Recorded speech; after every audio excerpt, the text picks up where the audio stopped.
Hello everyone, আসসালামু আলাইকুম। সবাই কেমন আছেন? আশা করি ভালো আছেন। আমি ইব্রাহিম আপনাদের মাঝে নতুন ব্লগ নিয়ে হাজির হলাম। ব্লগটা হচ্ছে আমার আসলে পুরান মোবাইল ছিল, মোবাইলটার ভিডিও কোয়ালিটি ভালো হয় না, তাই আপনাদেরকে ভিডিও দিতে পারি না সুন্দর মতে। এই জন্য একটা নতুন মোবাইল কিনলাম। এখন মোবাইল হয়ে গেল দুইটা, তার দুইটাতে কাজ না, আমি মানুষ একজন, মোবাইল দুইটাতে কী করবো? এই জন্য চলে আসলাম মুইফার প্লাজাত আসি মতন। নিশাভাইকে জিজ্ঞেস করলাম কোথায় বিক্রি করবেন। ও তো তারা আমার পরিচিত দোকান আছে, তো গেলাম কই হ্যাঁ করি বাবু কাকা আসে লগে ওই চলেন একবার যাও বাবু একবার চলেন। এগুলো লাফাইতে লাফাইতে উঠে গেছে সে আর রান্না করে হিসেছে আইয়ার রান্না তো ব্যাগের তো মোবাইল চলে এলাম এই দোকানে কইতে ধরেন মোবাইল আমি বিক্রি করুন শান্ত এতে আবার হিন্দি দেখছি নিচে গ্লাসের ভিতরে দেখছি নি পুরান মোবাইল কিনে বিক্রি করে আবার চাইলে আনারা আর নিতে হারেন। তেমি ওটা চেক করে ভালো করে চেক করে একদিন চান ভালো করে চান। এরপরে তোরা কমিয়ে কয় যে আর মোবাইলের চার্জার টার্জার আসেনি।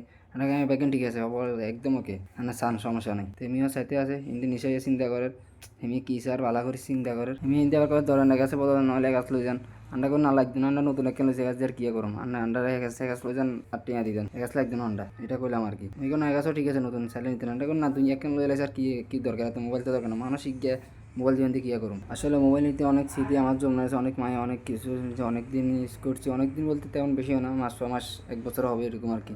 তারপর আমার মোবাইলটার প্রতি অনেক মায়া অনেক স্মৃতি জমে আছে, তাই মোবাইলটা হাতে নিয়ে আবার একটু ভালো করে দেখতেছি।